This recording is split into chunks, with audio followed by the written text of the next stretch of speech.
My name is David Goggins. I saw myself as the weakest person God ever created, but I never blamed God for anything He did to me. So I wanted to change that to be the hardest man ever created. Am I that? I don't know, but you had to have a goal.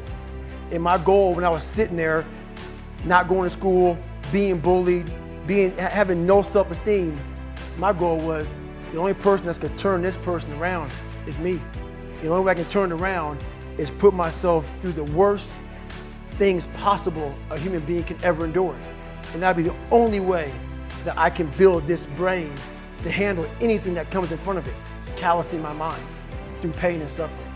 So we read a bunch of books nowadays. As humans, we want to find out how to be someone else. What we don't do is we don't go inside. So literally turn yourself inside out. Read the book that's like we're writing a book every day of our lives, but we never read that book. So what I would challenge this young man or young woman to do is you have to look inside of yourself and see what you really want. What are you passionate about? We use these words and these little phrases of only the strong survive and all this other crap. They're all just fucking words. I get so tired of hearing people just talking. Like right now, someone may think Goggins is just talking. You don't know me. So when I speak from passion, I speak from experience, I speak from suffering. I have to tell this young man or woman that the only way I believe, this is just my experience in life, the only way you're ever going to get to the other side of this journey is you have got to suffer to grow. To grow, you must suffer. And some people will get it and some people won't.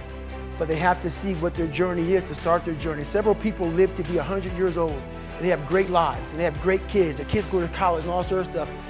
But somewhere in their life, there was a point where they had a decision to make. They can go left or right on this path. Left was the easy route. Right was the hard route. A lot of people take the easy route. And they had a good life that way, but the better life was going to the right side. And you may have 20 years of pain and suffering to get past it, but a lot of us die never truly starting our journey. And I would tell this young person, you gotta start your journey. It may suck, but it will come out the other side where you're coasting. My biggest advice to give everybody in the world is, like I say, we live in an external world. Everything is you gotta see it, touch it, it's external. If you can, for the rest of your life, live inside of yourself.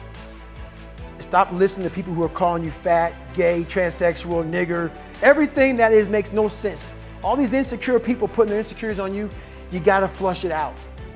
You gotta just be whoever the hell God or whatever the hell you believe in. If you believe in nothing but yourself, I don't care what it is. You gotta take everything and throw it away. You have to believe in one thing, and that is yourself. And I'm not saying don't believe in God or what you believe in, but right now, for you to find greatness in yourself, you're not gonna find it by looking in a book or by even hearing me. I may give you the spark, but you've got to go inside yourself to find it. And that means you gotta be quiet. Shut the fuck up, go in a room, stop talking, search your soul, search your mind, search your abilities, and you'll find it. But if you're not looking for it, you won't find it. So you gotta go start your journey. And the journey starts with you finding, why the hell am I here on this planet Earth? Why am I here? And if you don't know that, you will live the rest of your life searching, always asking the question, why? All the failures of my life, all the things that I failed and I went back. I failed and I went back and I finally succeeded. All the things that kicked my ass, I put them all in the cookie jar, because at times of hell, even the hardest men, in times of suffering, what we do is we forget how hard we really are. Because that's what suffering is. Suffering is a test, that's all it is. Suffering is the true test of life. And so that cookie jar travels in my brain, so whenever I get put in a situation where I have poopy pants, the woe is me mentality of, oh my God, life sucks, I take a second, I take the 1 second decision, I step out of my life for 1 second, go in the cookie jar, pull up, oh, motherfucker, you were in 3 hell weeks and finished 2. One of those hell weeks, a guy died because it was so bad. Oh, you are a motherfucking badass. Who the fuck I really am. I'm not the kid that was called nigger. I'm not the scared kid. This is who I am. It's a reminder of who you truly are at the core of yourself. But what I was saying to myself the whole time on that track, and this is what I say to myself: self-talk and visualization are the two keys to my success. I believed for that last 19 miles, I was indestructible. Because I took myself in that chair, crapping up my back, peeing blood down my leg, shin splints, stress fractures. I use all that for motivation versus negativity. I use it for motivation. I said to myself, who on this fucking earth would still be going right now? You are. You are. You gotta be the hardest motherfucker on the planet. Is it true? I don't give a fuck. At that time, it got me to the finish line of that fucking race.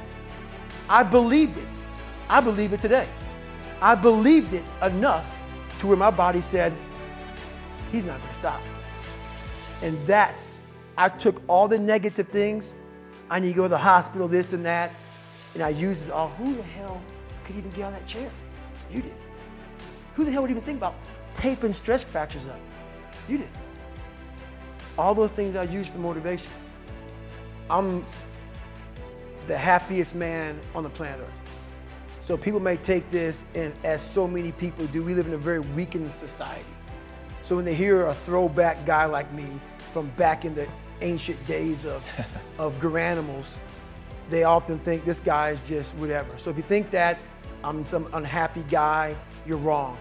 Having lived the life I've lived and seeing the other side, not being afraid to attack what was in front of me, has made me happy. I first asked the kid, who are you? At the core of your soul. And if he can't answer that question, our conversation's over. Because I can't say shit to him. If you don't know who you are, I can't tell you who you are. We are all great.